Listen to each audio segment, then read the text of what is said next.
महाभारत हुआ। आप में से कितने लोगों के घर में महाभारत होता है? मैया आपके घर होता है? तो आप कराती हो कि आप नहीं? ससुर, तुम कृष्ण बन के शांति दूत बन के जाया करो।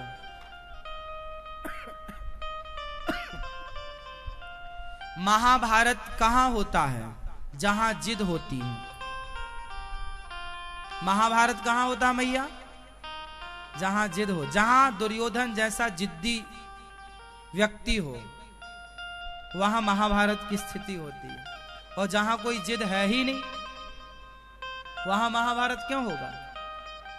पत्नी भी जिद्दी है और पति भी जिद्दी है तो तलाक होने की पूरी पूरी संभावना, महाभारत होने की संभावना। बाप भी जिद्दी है और बेटा भी जिद्दी है, महाभारत होगा।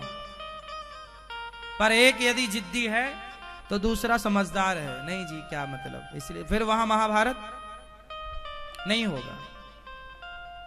दुर्योधन इतना जिद्दी था कि किसी बात पर वो मानने को तैयार नहीं।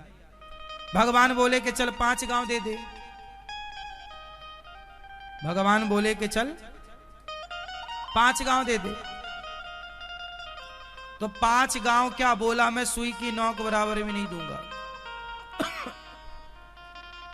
मैं सुई की नोक बराबर भी नहीं दूंगा। अब ये जिद ही तो है कि मैं सुई की नोक बराबर भी नहीं दूंगा, जिद है ये। और जब ऐसी जिद भगवान ने कहा कि 5 गांव दे दो पांडवों को, नहीं दूंगा, महाभारत हुआ। जरूरत से ज्यादा लोभ। 4 चीजें नरक का द्वार है: काम, क्रोध, लोभ, काम क्रोध मद। लोभ सब, काम क्रोध मद मीन्स एटीट्यूड। काम मतलब वासना, काम क्रोध मतलब गुस्सा, काम क्रोध मद मीन्स अभिमान, काम क्रोध मद लोभ, लोभ लोभ लालच। ये 4 दरवाजे हैं नरक के। कितने दरवाजे हैं नरक के?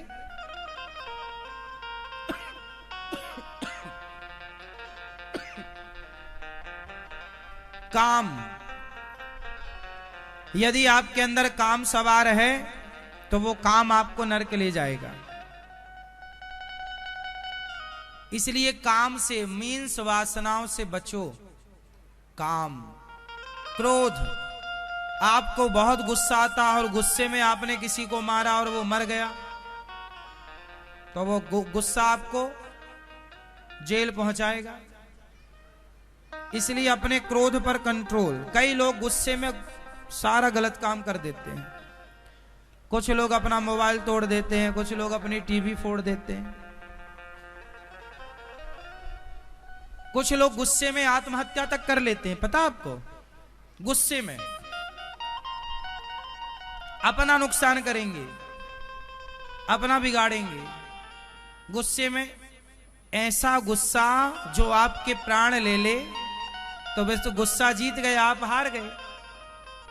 यदि गुस्से के कारण आपने अपना नुकसान कर लिया तो फिर जीता कौन? क्रोध जीत गया और आप हार गए। जबकि क्रोध आपका गुलाम है, लोभ आपका गुलाम है, ये सारी चीजें हमारी गुलाम हैं। लेकिन हम लोग इनको इतना हावी कर लेते हैं अपने ऊपर कि हम पर इतने हावी हो जाते हैं कि जब गुस्सा चाहे वो आ जाता है, गुस्सा आ गया, गुस्सा आ गया, गुस्सा। अच्छा, गुस्सा आए तब क्या करना चाहिए?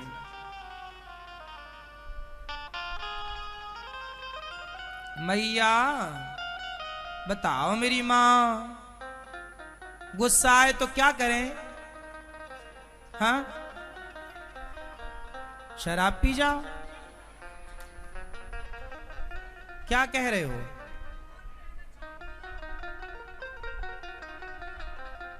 गुस्से को पी जाओ। काय में घोल के पीना है बताओ? कहा पीना भैया, कैसे पिया जाता गुस्से को? बताओ जरा तरकीब हमें भी। हाँ, पानी लिया, फिर क्या मिलाना उसमें? मिक्सी में डालना है कि ऐसी चम्मच से?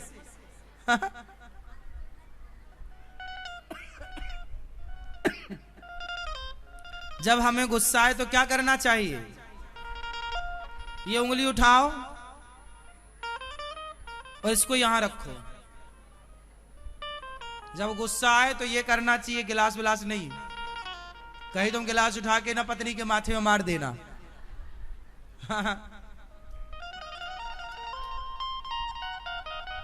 गुस्सा आए तो तुप्पई टाप रहो, चुप। गुस्सा आए तो उस गुस्से को आने दो, पर आप कुछ रिप्लाई मत दो, कुछ बोलो मत, क्योंकि बोलेंगे तो आग लगेगी, और बोलेंगे नहीं, चुपचाप आने दो। और देखो, गुस्सा हो या कुछ भी हो, थोड़ा कंट्रोलिंग पावर। आप लोग ना हार जाते हैं, गुस्सा हावी हो गई, क्रोध हावी हो गया, अभिमान हावी हो गया, काहे इतना हावी होने देते हो? राजा वो होता है जो अपने शत्रुओं को हावी ना होने दे। यदि आपके शत्रु आपसे हावी हो गए तो फिर आप किस बात के राजा हैं? बोलो, ये हमारे शत्रु हैं। आपके शत्रु कितने हैं? हाँ? हमारे शत्रु कितने हैं? 4। पहला है काम, काम वासना। काम यदि पत्नी और पति के साथ हो तो वो अच्छा है, पर वहां भी संयम से, सीमा में, सीमित। काम पराई औरत पराई पुरुष के साथ ना हो। पर नारी पर पुरुष में काम का प्रयोग होगा तो वो शत्रु है, और यदि संयम से अपनी पत्नी और पति में काम का प्रयोग हो तो वो मित्र है। काम, क्रोध, क्रोध हमारा शत्रु है। कब? जब हम व्यर्थ में क्रोध करते हैं। पर जहां क्रोध की जरूरत है वहां क्रोध करो। जैसे आपके सामने किसी प्रकार से गलत हो रहा है और आप उसे रोक सकते हैं तो क्रोध करके रोकी। क्यों मूर्ख, तू क्या उल्टा काम कर रहा, सीधा कर, ये गलत है। न्याय यदि आप कर सकते हैं किसी के साथ तो वहां क्रोध करके न्याय कीजिए, रोकिए उस गलत काम को जो आपके सामने हो रहा है, वहां क्रोध कीजिए। जैसे द्रौपदी की साड़ी खिंच रही थी, जैसे द्रौपदी की साड़ी खिंच रही थी, तो द्रौपदी की साड़ी खिंचते हुए को पितामह भीष्म को क्रोध करना चाहिए था।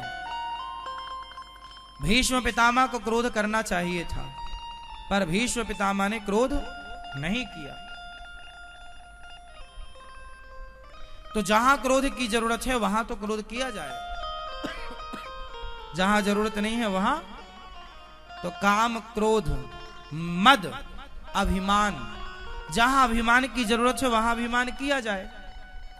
मैं राम का दास हूं, ये अभिमान अच्छा है, पर मैं ये हूं, मैं वो हूं, ये अच्छा नहीं। तो काम, क्रोध, मद, लोभ, लोभ अच्छा है यदि भक्ति का, भजन का लोभ हो, सत्संग का लोभ हो। आपको भी लोभ है कि चलो 3 से 6 भी कथा सुनी और 7 से फिर और कथा हो रही है तो चलो और कथा सुन लेते, ये भी तो आपका लोभ था। पर ये लोभ गुड लोभ है, अच्छा लोभ है कि भगवान की कथा का लोभ, अच्छी चीजों का। चलो बिहारी जी सवेरे भी दर्शन करके आए, शाम को फिर चलते हैं, भगवान के दर्शन का लोभ। एक माला जपा, एक माला और जप लेते हैं, भगवान के नाम का लोभ, ये लोभ अच्छा है।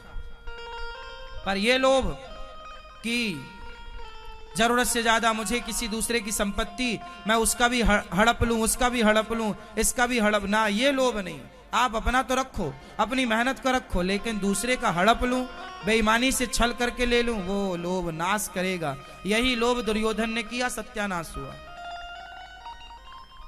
तो ये चारों हमारे शत्रु हैं यदि हमारे प्रतिकूल हैं तो, और अनुकूल हैं तो मित्र हैं। तो हमारे दुश्मन कितने हैं? 4। तो इन शत्रुओं को अपने पर हावी मत होने दो। समझदार लोग काम, क्रोध, लोभ, मोह को हावी नहीं होने देते। अज्ञानी लोग हावी होने देते। अज्ञानी लोग मतलब गुस्से में खड़े हैं, जब देखो तो गुस्से में ही बात कर रहे हैं जब देखो तो, प्यार से।